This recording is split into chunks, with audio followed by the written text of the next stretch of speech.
And I got to say something as I'm prone to do, being critical on a bipartisan basis or a nonpartisan basis.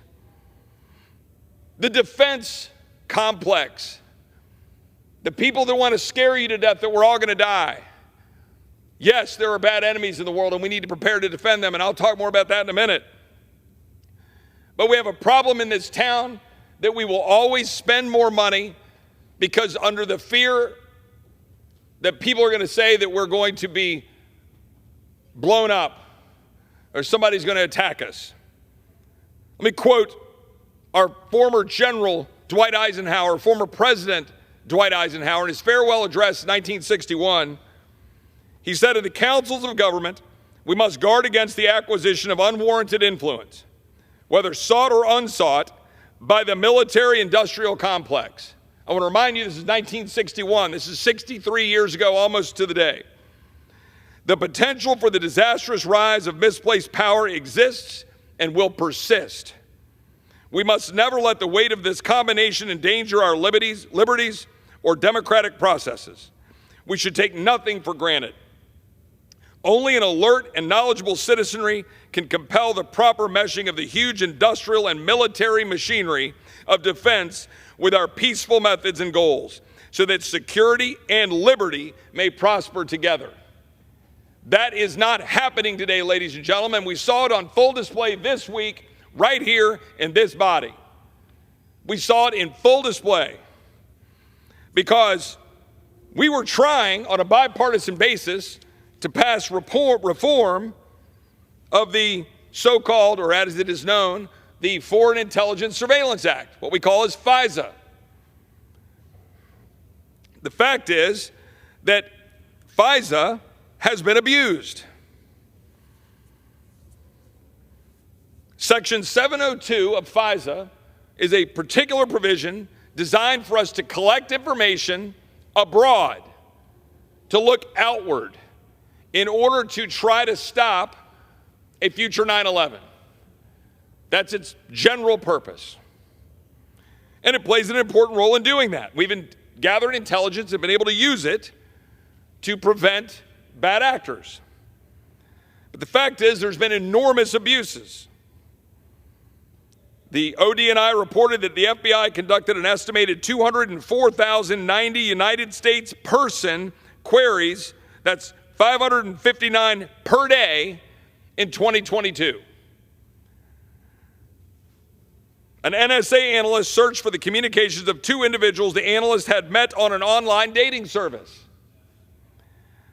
The government conducted a batch query for over 19,000 donors to a congressional campaign.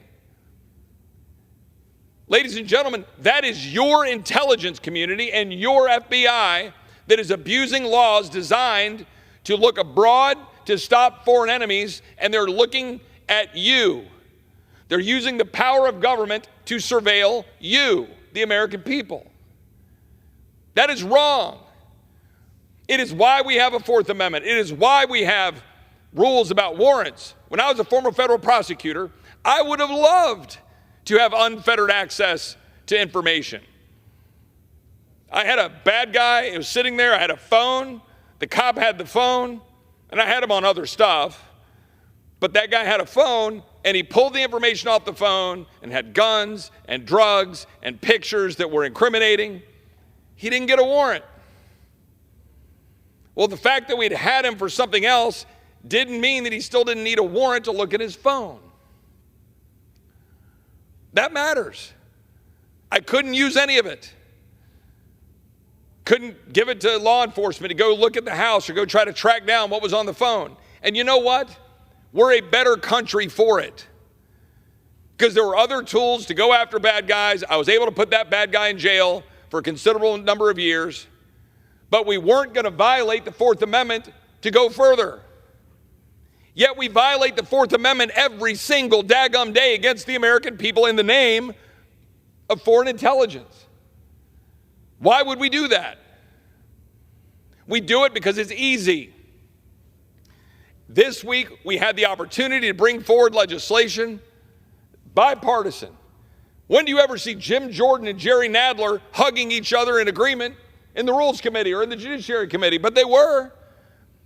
We had bipartisan agreement, a 35-2, I think, was the vote bill out of Judiciary Committee, to say we're going to continue to allow the 7-0 tools to be able to go after bad guys abroad, but we are going to protect people here at home. We're going to use the Constitution. We're going to require that you have warrants to be able to get information, search databases on American people. We haven't been able to bring it to the floor. You know why? Because the intelligence world, including some on our own intelligence committee, both sides of the aisle, the intelligence world that have worked over in the executive branch and the CIA, DNI, DOD, FBI, they all said, whoa, whoa, whoa, you can't do that or bad things will happen. It's always behind this cloak, this veil. Oh, trust us. We see all the classified information. We know all the truth. You will be in danger. You will be endangered if you pass something like a demand that you have a warrant to get information on an American citizen. Imagine that. If I walked around Washington, D.C. with a dog sniffer from every house going up down the streets of Capitol Hill or through Georgetown or up through Northwest or Northeast or any part of this city, how many times do you think I'd run across narcotics? I can't do that, and we're not supposed to do that. Of course, law enforcement wants every tool it can have to go after bad guys. It makes their job easier. But the Constitution says, for a reason, you can't do that. Every single one of us are mortified about September 11th and every other terrorist attack on our soil. But we should not give power to the federal government and the tyranny that can then be deployed upon the American people because we're afraid of what might happen. Freedom matters. It's why we exist. Yet here we are, an opportunity with this bill that is expiring to make reforms that can protect the American people, and we're not going to do it.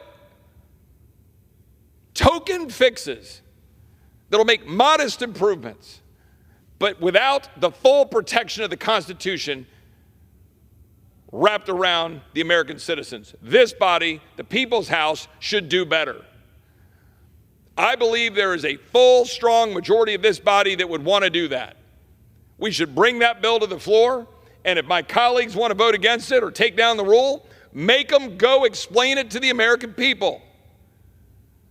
That's what we ought to do.